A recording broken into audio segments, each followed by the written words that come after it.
Season 2, Episode 17 of the Me and ADHD Podcast. Today's episode is about a topic I think many people need to listen to, including myself, if I'm honest.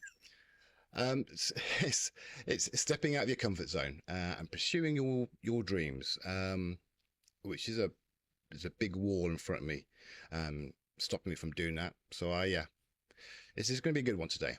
And with me today is Jenna Knight, certified ADHD coach, owner of Never Defeated Coaching, and specializing in coaching women with ADHD. So welcome to the show, Jenna. Thank you for having me. I'm really honored to be here. No, I'm glad you're here. I'm absolutely glad you're here. Cool. It's pretty cool. So, from the other side of the pond. Yeah, I'm in the U.S. And I'm in Massachusetts. Very cold Massachusetts right now. So. It's yeah, we're damp and miserable over here. Not too cold, but just damp and miserable. All right, so Jenna, so kicking it off then. Okay, so what was your education and life like before you were diagnosed? I can say I was very, very blessed. My mom was my advocate. But let me step back for a second. Before I was diagnosed with ADHD, I was diagnosed with a learning disability, specifically, it was in reading and math, but also, I was born pigeon-toed, so my feet went like this. So I wore braces for, maybe I was 6, the last time I remember. So I was in special gym classes. To make a long story short, my mother made sure that I got the education that I needed. I had IEPs, which is individual educational plans for special education here in the United States. She made sure of it, and she made sure that I was getting the assistance that I needed. And yeah, she was Darren, you would have loved my mom.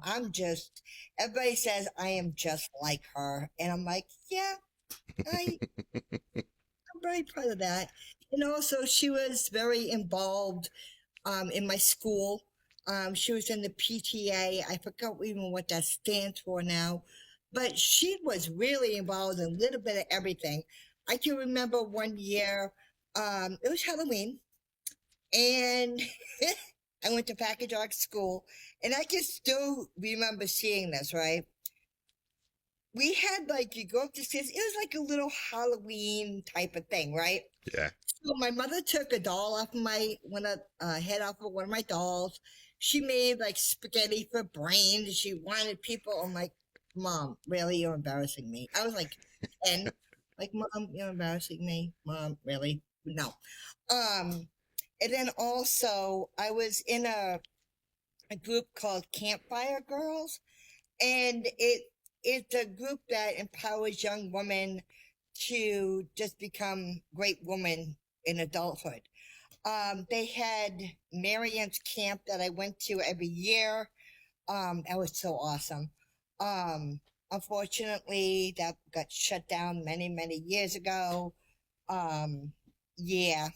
So overall, it wasn't too bad at all. It really wasn't. I know I was really grateful for what my mom did for me. And to make a long story short, so when I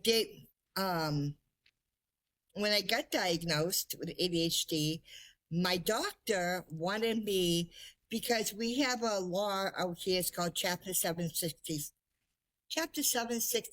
I think that's it. I'm not even too sure. Don't quote me. But it made sure that every child who had a disability in Massachusetts got an education. Okay. Excellent. So I called the Auburn Public Schools and I told them who I was. Well, we have them, but we got to go in the archives. She's like, we have thousands and thousands and thousands of boxes down in the cellar, full of all student stuff. We'll see if it's there or not. Okay. So about a week later, I get a call, and it was the Auburn Public Schools. We found it. I'm like, you really? After it was like 30 something years, even plus, really? So I went there, and I went to the admin building, and I rang the little bell, and this lady comes out. And I told her my name. She comes around and gives me a great big hug. I'm looking at this lady like, who are you? I know the face. I know, I knew the face, right? So she's like, you don't remember me? I'm like, to be honest, no. She's like, I'm Mrs. Sinabaldi. She was my 6th grade special education teacher. I haven't seen her in decades. Awesome. She remembered me. She's like, you have not changed. Your face, the face in the eyes, you look the same. And I'm like, oh my goodness. I'm like, oh my, the tears started coming. And yeah, it was just a very, very great moment, seeing her again after all these years. And, they had to do psychological evaluations on me, right? Yeah. To see where my levels were at with my learning and my learning disabilities, which I mentioned earlier. And in one of those reports, it says in black and white from 1977, unable to concentrate, hyperactivity, talkative, distractible. There it was in black and white. There was the ADHD symptoms. And I look at it now going, unbelievable. In 1977, but they didn't know about ADHD back then. It was called hyperkinetic disorder. Yeah, that's right. Yeah. So yeah, it was. So they didn't.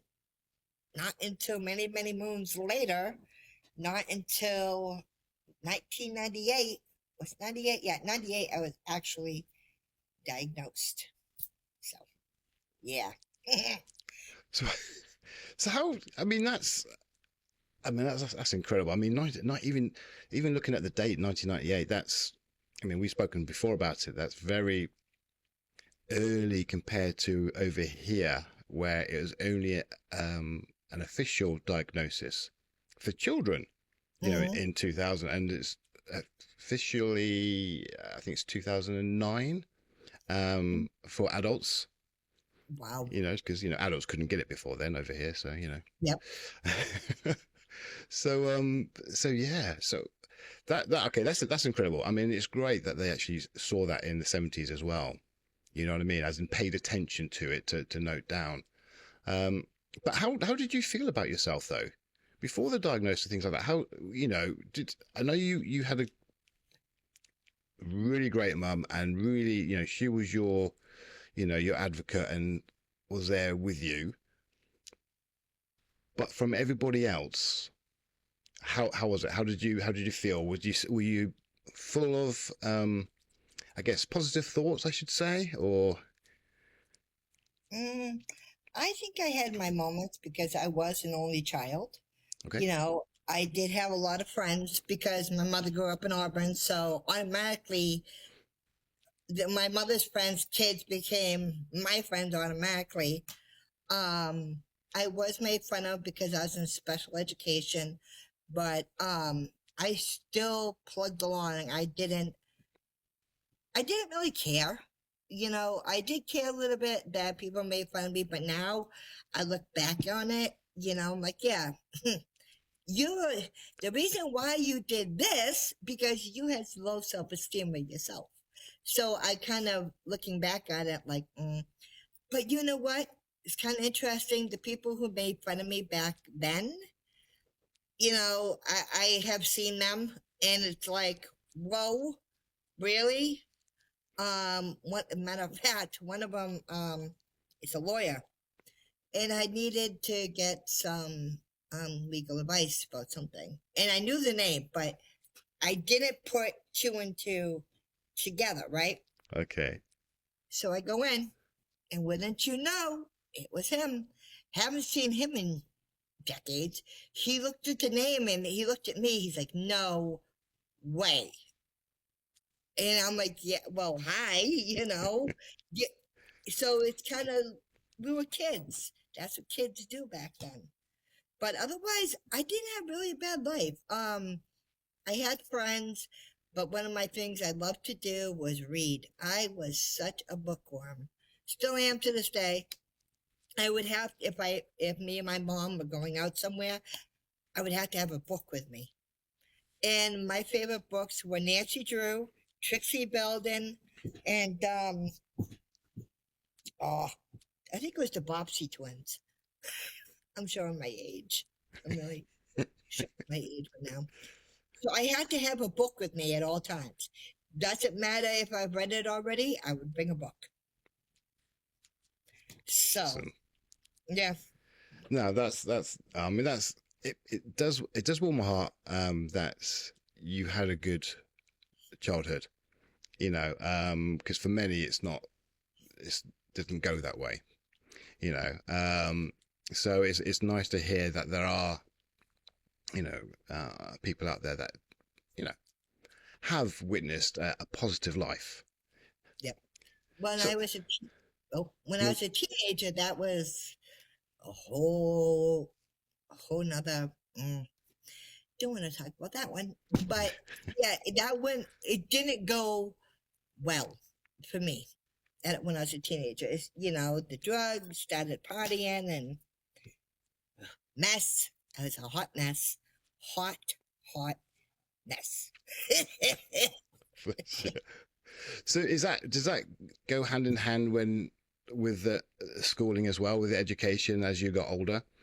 So a bit in high school, things are very different, or Yeah, I don't know. I didn't like high school, at all. Um, but my mother still tried to get me the education that I needed. I still got the IEP, the individual educational plans, but I really didn't care about school back then. My mind, I was still undiagnosed, so my mind was going this way, that way, this way, forwards, backwards. I was just, like I said, I was a hot mess. Getting involved with drugs, alcohol, crime. Yeah. So it wasn't yeah. I mean, that's typical. I guess yeah, it's the life of very many ADHDers. Yeah. Unfortunately, obviously, who haven't had the support and the diagnosis and all that. So undiagnosed, running with whatever thoughts and that are going around in their heads and getting that dopamine high from somewhere. But I mean, with your education as you were older, did that suffer? I know you said you hate school. Did that suffer as well? Your education in that time? Well, after high school, I ended up having my first daughter at 19. I was 19 going on 20. And then I got into, that's when my life went zoop. That's when I really got into heavy drugs. And it just, I went downhill from there. And then 4 years later, I got pregnant again with baby number 2. My youngest daughter, who is she's my pride and joy. And then my mom passed away in 95 from cancer. So she left. Oh, I want to mention, I don't want anybody to take this the wrong way. I am a recovering drug addict. I will be clean and sober almost 30 years. October 4th is my day. Awesome. So, yeah. So my mother left me, you ready for this one? $20,000 in inheritance. Guess what I did? Yes. In 6 months, I smoked it all on crack. Gone. Now, my godfather was my beneficiary, right? So he kind of knew something was up with me, but he didn't say anything. Because at that time, you really think a drug addict will really listen? Yeah, no, I don't think so. So my thing was $500. I needed $500 to go to New York to get a haircut. I needed $500 to get a new jacket. And I just gave you $500 to get you a jacket. Well, I saw a homeless person and they needed a jacket, so I came up with every excuse under the sun. But that's what drug addicts do. And then I just got bored with it. I mean, he knew that I was on something. My weight was changing. My weight was. I looked. My whole face was sunken in. You could see it in my hair. My hair was really. It was coming. I was just not a good look. You wouldn't even recognize me from back then to now. You'd be like, "Is that the same person?" So when I got sober, I just got sick of, and I'm still undiagnosed now. I got sick of doing the same repetitive, the impulsiveness of, okay, we got to get up, we got to hustle to get $20 so we can get the drug. And I was just sick of that life. I was bored with it. I get bored, believe it or not. Yeah, you can. And I was done. A year later, I started my college career. I went to Quincy Community College and I majored in human services. At that time, I wanted to become a drug counselor. That was Okay. my goal, but that didn't work out the way I wanted it to. So, which led up to my diagnosis. I was taking an abnormal psychology class. This was in the spring of 1998. Okay. And it was, this professor had a PhD, right? So she should know, really, about accommodation. She should know all about that, right? Anyways, she wasn't bringing my test down to the Disability Services Office. And the director of this office and her and me met constantly. Why am I failing? Well, hello, and it would just end up to be a real crap show.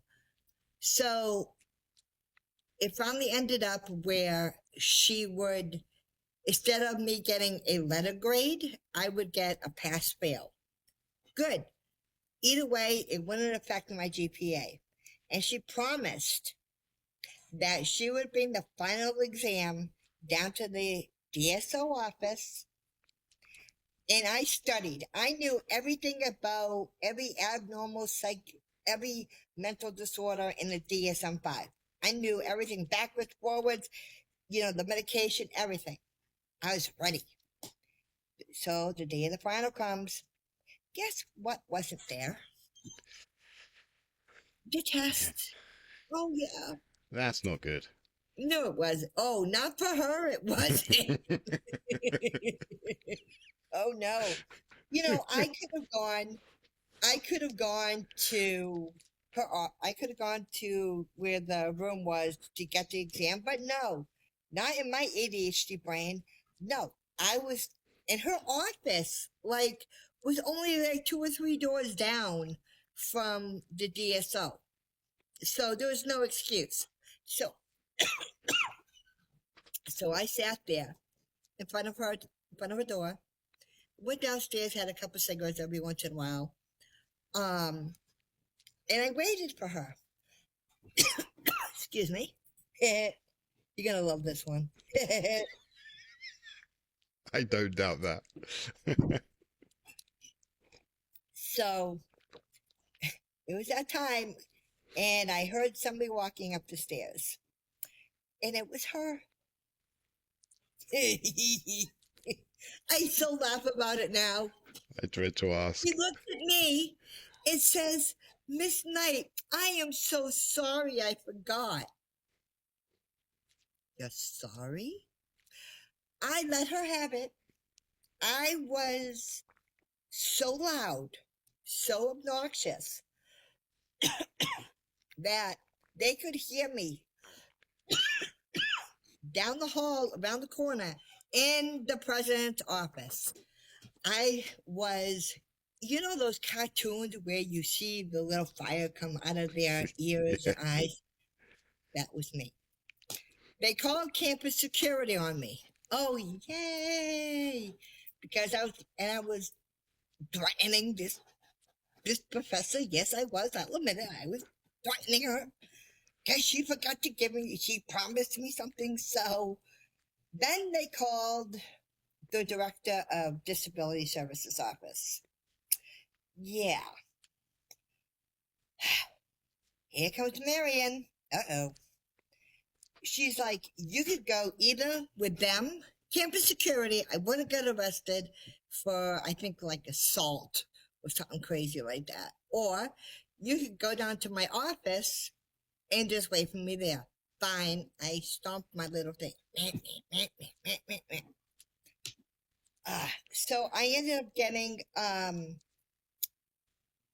getting a fail. I took it again that summer and I aced it. Anyways, so when she came back down, she handed me like a sheet of paper like this. And it was one of those the original adult ADHD self-screening. What is this? I'm like, I didn't want to take this thing. I'm mad. I was still ranting and raving. So she said, just shut up and take it. Fine. And it was on a scale from 1 to 5. And of course, on every single statement, 5, 5, 5, 5, 5. And she looks at me and says, I think you have ADHD. I just started crying. You know, it was just kind of a wake-up call, like, holy crap. Really? So back then, it was really easy to get an appointment with a doctor. So that next day, or I don't remember how many days passed, but I went to UMass and I was officially diagnosed with, I think I was 20, I was 28. And I was diagnosed with the severest type of ADHD this doctor has ever seen in his whole entire life. I looked at him. I'm like, oh, you're insulting me? I started picking up my backpack and started walking out the door because I thought he was insulting me. And he's like, no, it's okay. Because of my substance abuse, I made the impulsivity part of my ADHD, in the hyperactivity part, I should say, be both 10 times worse because of my drug addiction. I'm like, whoa. And then they asked me for that paperwork I told you guys earlier about, and there it was. And they gave me Ritalin, and everything in my head just stopped. The racing thoughts, I could focus. And I thought it was funny because I just went on a laughing spree because racing thoughts, gone. Not hyperactivity, no hyper, gone. Impulsivity, gone. Everything I was feeling a few days before was gone. And I'm like, wow, this is pretty cool. And I ended up with the giggles. I'm sure you did. And people looking at me, and I have like this real obnoxious laugh. And people looking at me going, are you okay, Jen? Jen, are you okay? Jen, really? And I kept on doing, yeah. So that if I kind of see it, back then I was mad, you know, but back then I kind of see that as a blessing that, hey, if it wasn't for that professor being a jerk, would I have ever been diagnosed? Probably, I don't know. I I can't say. But um when I now that I think about it, yeah, it was a blessing in disguise.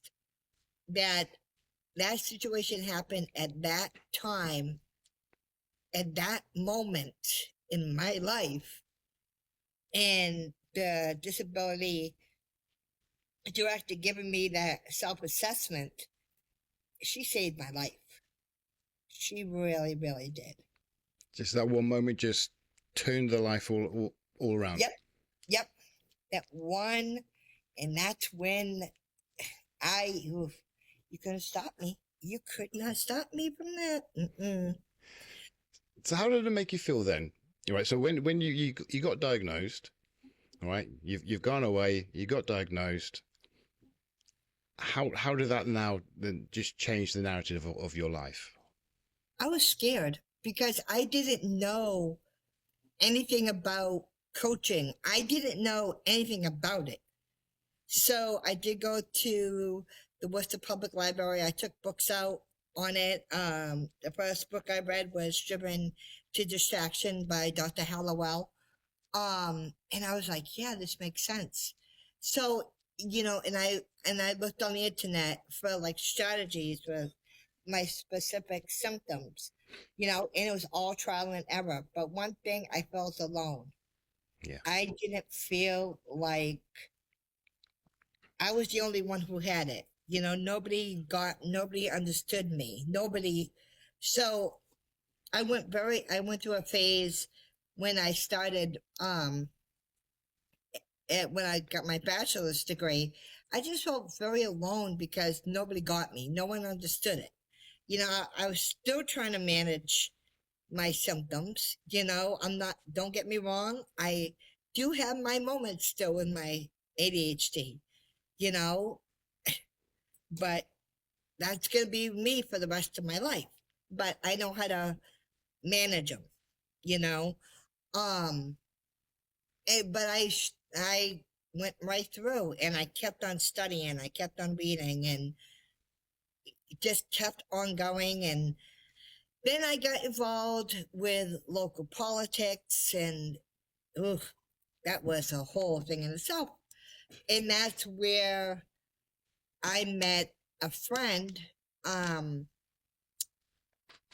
he introduced me to this state agency called Mass Rehab Commission. Now it's called Mass Ability. Okay. So, and he said, oh, you might be interested in this. And this is two parts. It was called the Statewide Rehabilitation Council. Sorry. Oops. And they kind of saw like the budget, other things that, MRC does, well, let me, Mass Rehab helps people with disabilities get jobs with their education. They help resume writing, job skills, a whole bunch of stuff. Awesome. Yeah. So, and they were helping me too with school. They helped me when I was at Quincy and when I was at Worcester State. They helped with my tuition and stuff. So I started attending these meetings. And then there was another group called the LD ADHD Task Force. Well, right up my alley. Hello. And I was introduced to this woman named Angelica. And I started going to these meetings. And I'm like, okay, this is where I need to be. This is my home. And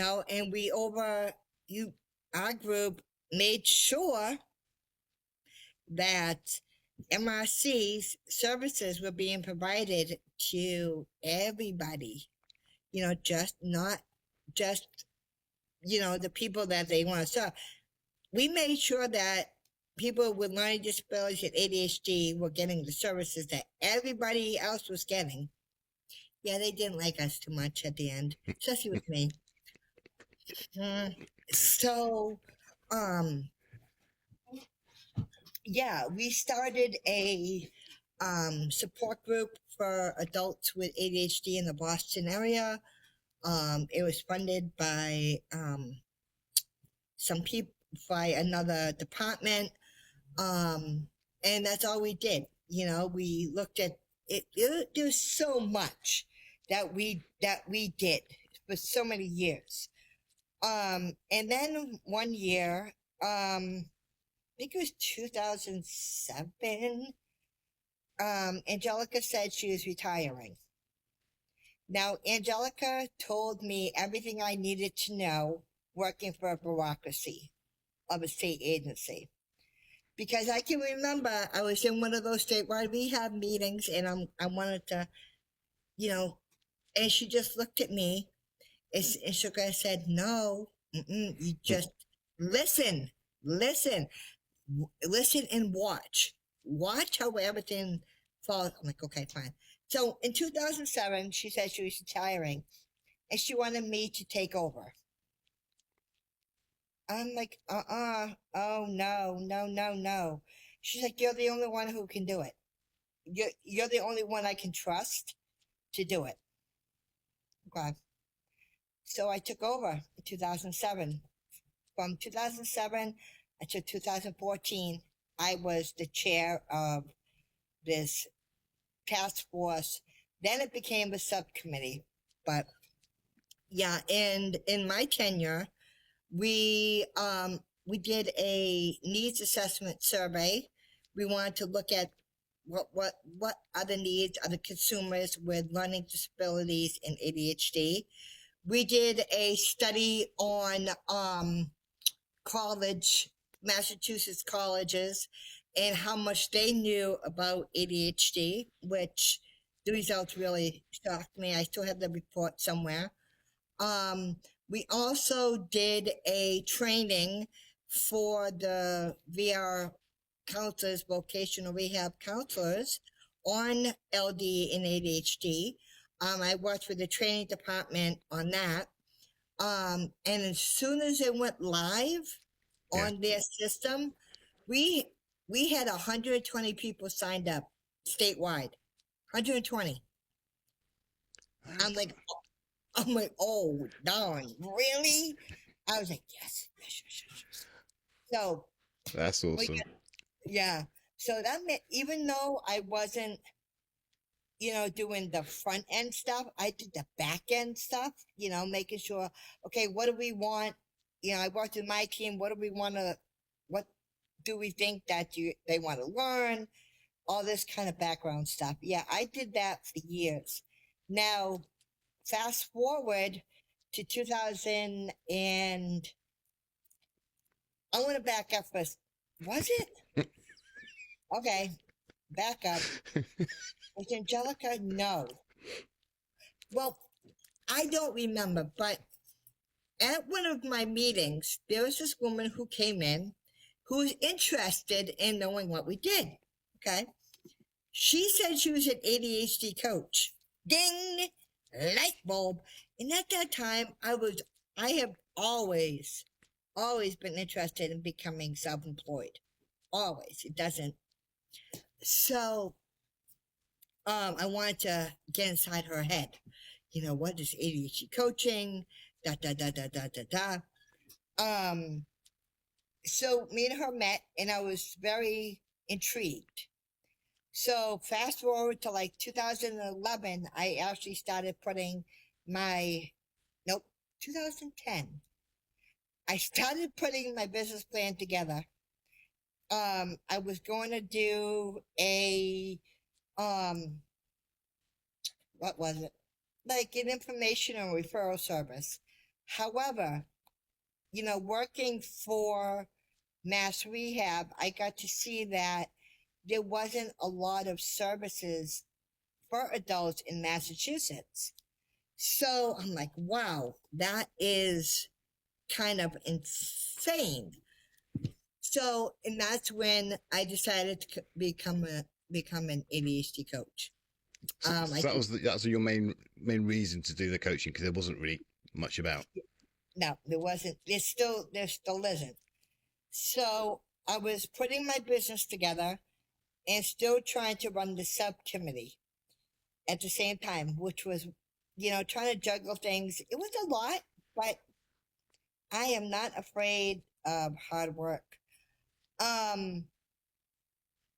So in in 2014, that's when kind of things hit the fan. It wasn't good.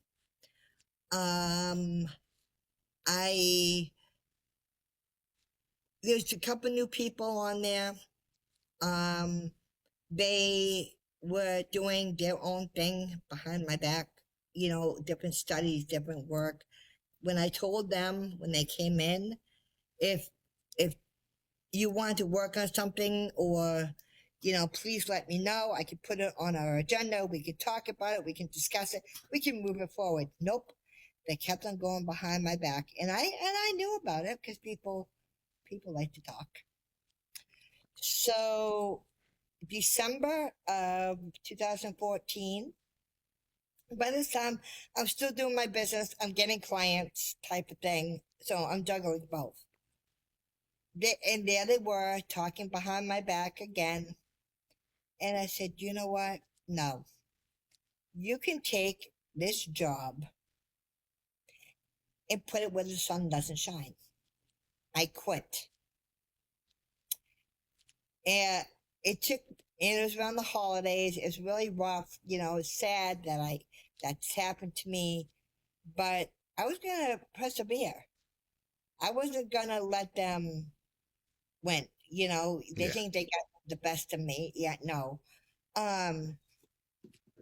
So that January 2015, I actually wrote my letter of resignation, and I never returned to mass rehab at all. Nope, I was good. But I did have a good run there. I made some very, very powerful moves. The needs assessment, the college report, the training for the VR counselors, the adult support group. Oh yeah, I was all over it. So my legacy still lies in there somewhere in those files. I have the files still, and I look back on. But that summer, was it the summer? In June. They usually have a consumer conference, and it was in Norwood. And I'm like, you know what?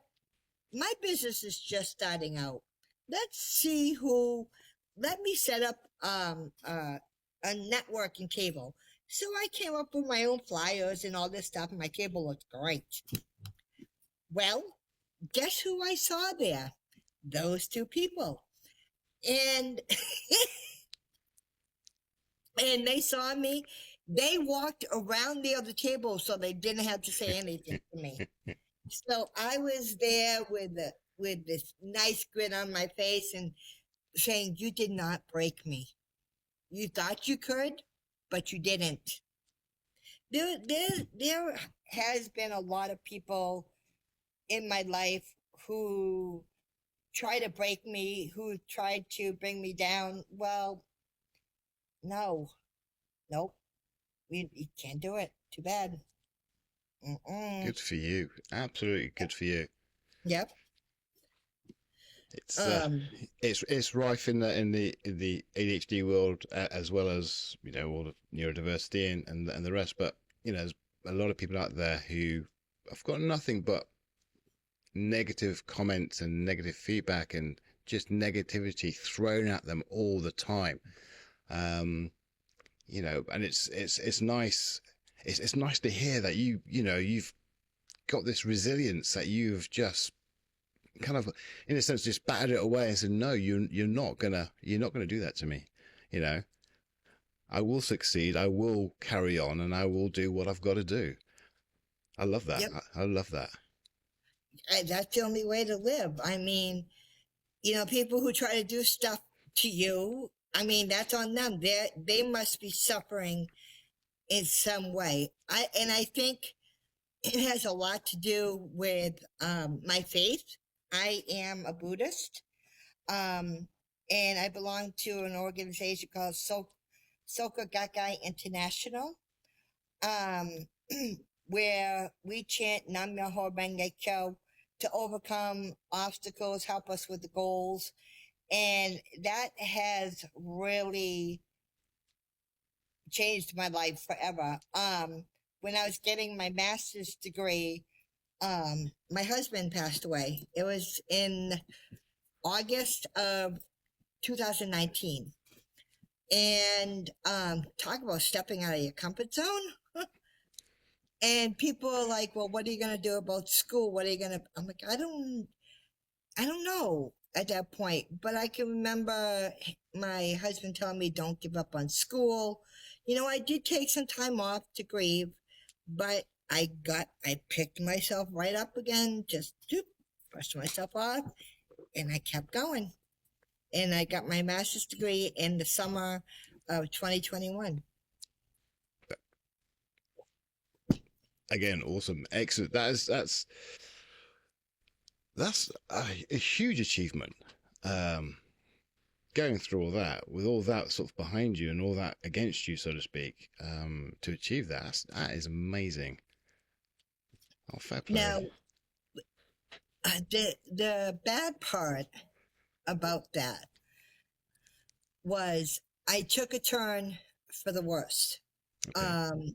In the summer of COVID 2020, I was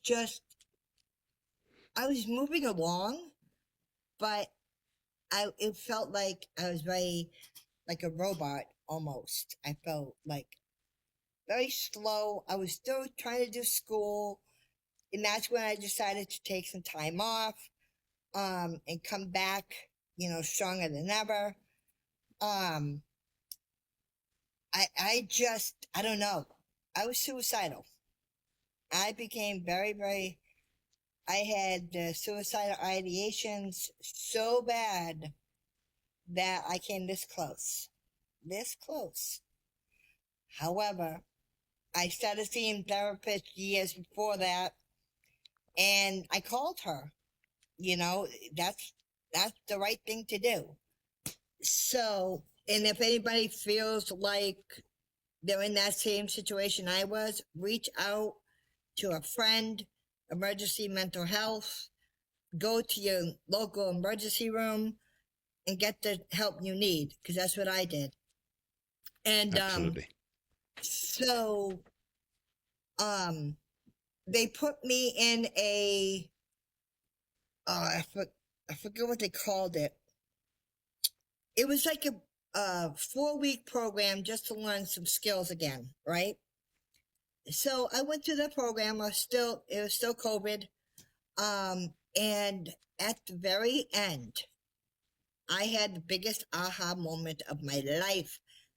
And I asked them, I'm like, is it normal to feel suicidal when you lose a loved one? They're like, it is so common. I didn't know that you could get like that. No one told me this. So yeah, and that's when I came out going, holy crap, wow.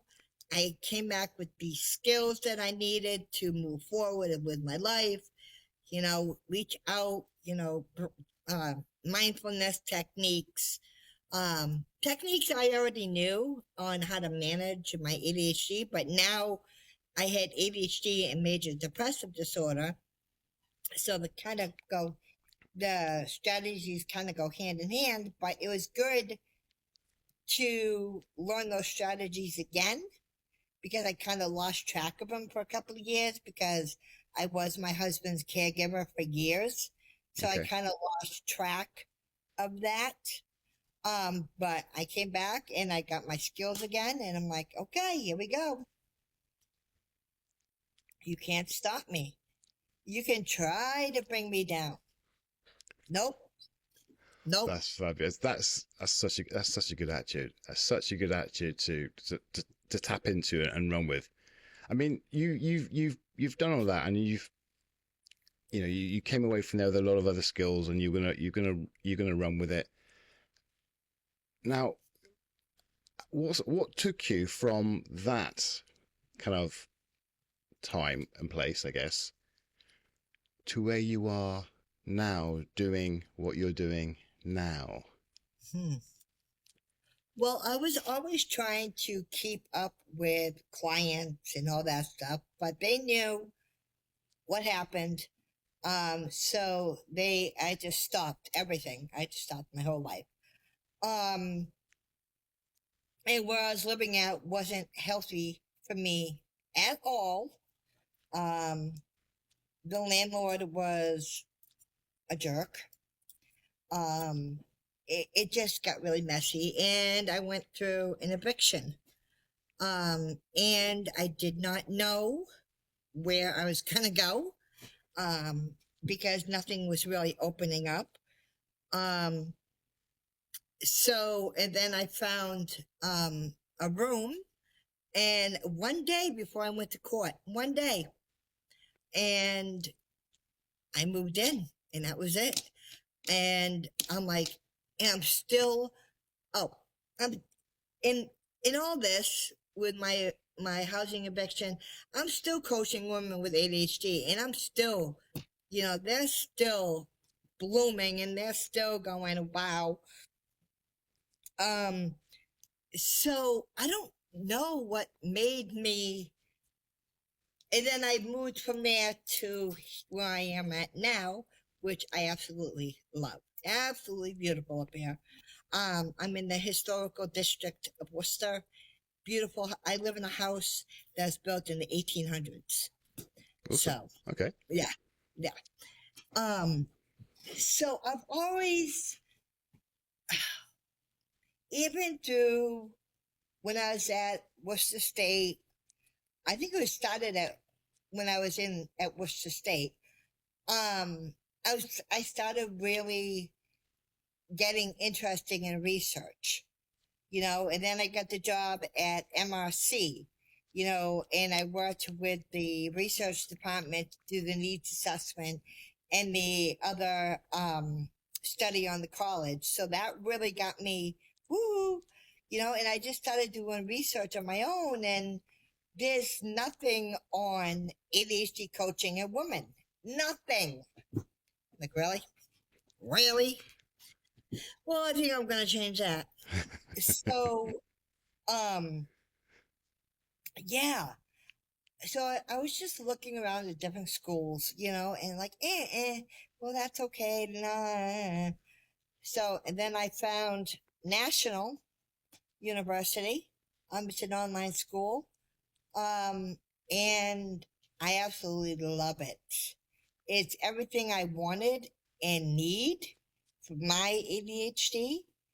And now, because now my dream, my final, I did the needs assessment. I did this, I did that, but there's one more big thing while I'm on this earth that I want to do is I want to show how that ADHD is a great treatment for people with ADHD. If I knew about it back then, when I was first diagnosed, I would have been all over it. But, there's such little services for adults, and women, and I want to do something about it. I want to prove that how it works, so, and that's where I am. So, and with National, it's not the traditional school. It is, one-on-one, just like this. I have a teacher, I have assignments, and that's it.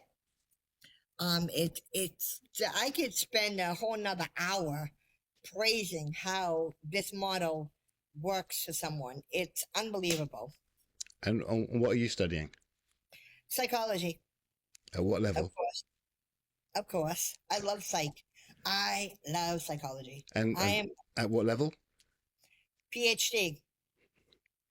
That's awesome. Who would ever thought? And when I was at Mass Rehab, they did another psych eval on me, and this woman said, this doctor said that I would not be college before I even started Quincy. She said, quote unquote, I would not be college material because my math and reading levels were too low. And just one more time. What level and what you're studying? PhD in psychology. I would love to see her laugh in her face. Absolutely. Absolutely. That is such a big in your face. Excellent. I love that. I love that story. That's brilliant. Oh, fair play to you. I mean, how long have you got to go? I get another like 5 years. I still got a while to go. Cool. No, that's But so it's a like, PhD. yeah, it's not a process. It's a journey. And oh, heck yeah, it's a journey. I mean, one of my final assignments for this class is I have to do a research proposal. Yay! So I'm trying to gather. I have, oh, sorry. Oops. Don't fall. Oh my God.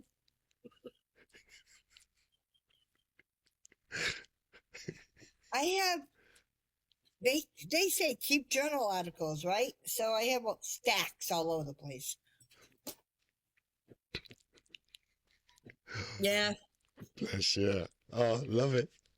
So the two final questions. What's next to me, and what would I say to anyone who's listening? Just gonna continue with my business. Never giving up. Like my business says, never defeated.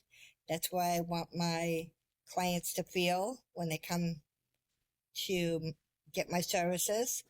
Because my coaching signature program is called Transforming Minds, Transforming Lives. And I have. And yeah. So that, and hanging out with my beautiful 4-year-old granddaughter. So she is the apple of grandma's eye, big pain in my busky, but she's a doll. Oh, that's great. It's so excuse me. It's so nice to hear all of the story, and to see the peaks and the troughs and everything, and to know where you are right now. It's inspiring. I mean, what you're doing, what you're still trying to do. You've got your sights set on something, and you're getting it. You're hitting your goals, I guess, along the way. That's such a positive outcome, and it's such a positive story as well. Thank you. And that's brilliant. And I think people will get a lot out of this, because it's hard to grasp the positive sides of things, but understanding actually, there can be a lot of positive things that come out of this. You can change things around. You don't have to listen to those people. You don't have to listen to those negative thoughts. You can't do this. You can't do that. I procrastinate, so I can't finish the big project. I can't finish opening my mail because I get overwhelmed. Yes, you can. You just break things down into small chunks. I have it all over my blog. That's, I have everything I have written about, besides a couple of them, is all about me and what I have used over the years and what I'm still using. But like I said, I'm not perfect. You know, I'm still ADHD. I'll still have that behind me. And but don't let anybody tell you you can't, because look at me. Look at my life. Look what I did. I was a drug addict, homeless person, really, and look at me now. That's brilliant. That is really brilliant. Well, that it's quite hard to put the words to it, because it is such an inspiring story. And I know I got a lot out of it, and I've spoken to you before, but hearing it again now, it does make me think, because like a lot of ADHDers, I'm going through things as well, and it's nice to hear this kind of positivity, and I guess too that it will help inspire me, help me to move forward with what I want to do, and how I want to do things. Just do it. So, yeah. Just don't. It might be scary trying new things. Oh my goodness, that too. Who would ever thought that? I can't tell you. I have, gotten, when it was ADHD Awareness Month here in the U.S., I got a proclamation from the city of Worcester, with the mayor of Worcester, and he read this proclamation. I have it hanging. I have it up on my shelf. I did that, letting people become more aware in Worcester. Hey, it's here. There are like resources out there, it just kind of bring more awareness of it as a whole. Will people take it or leave it? I don't know, but still. You did that. Yeah. Yep. Everybody listen. I think you'll all agree. When you hear this, it's a great story. It's a great inspiration to your own lives. And I think we need more people like you. It can be hard for a lot of people out there. So it's good to hear some positivity, some real positivity around the journey. Guys, thank you for listening. Again, this is why I do this. I love speaking to the guests that come on here. I learn something every single time I have someone on chatting with me, and I get inspired so much by so many people, and it's put a positive spin on my life, my ADHD life, I guess, and what I want to do. And I thank everybody for sharing their stories, because it's hard to talk about it. And in front, I say in front, but knowing that more than a couple of people are going to listen, it can be hard. But you do it, and that itself is inspiring. And we need to keep talking. We need to keep talking, having the conversations, and getting down to the nitty-gritty about what it's all about and how it affects us. And that's going to help to create the change that needs to be created. Thank you again, everybody. As always, be good, be kind, and remember,